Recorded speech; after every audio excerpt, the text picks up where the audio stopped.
हेगे तोरा बिना दुनिया में एको दिन हेगे सोना हम नहीं रुकबोगे।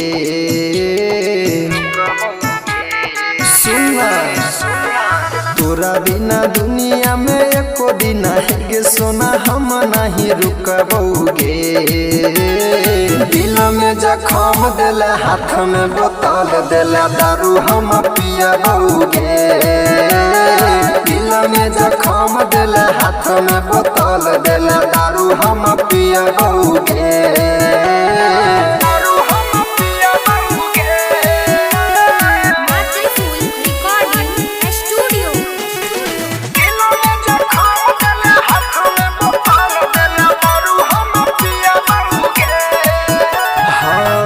बेवफा गे तोहरे नामे महारा बहुता नगे। फेफड़ा खराब होइते चहली जेत जानगे। सुन बेवफा गे तोहरे नामे महारा बहुता नगे। फेफड़ा खराब होइते चहली जेत जानगे। तोरे ई वियोग में प्यार वाला रोग से धीरे धीरे सुखबोगे।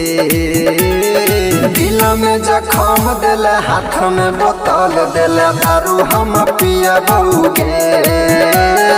दिल में जखम दिला हाथ में बोतल दिला दारू हम पियबोगे।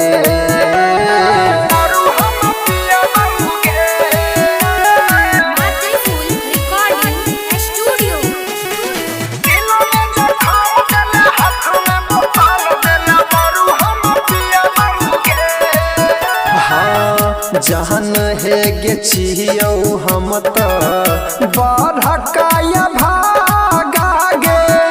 कथी ला जोड़लियो तोरा से नेहिया के धागागे।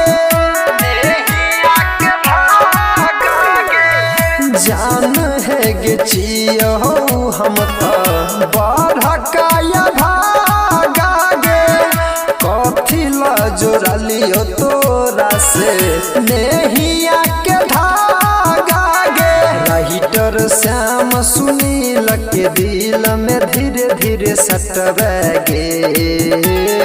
दिल में जखम दिला हाथ में बोतल दिला दारू हम पियबोगे।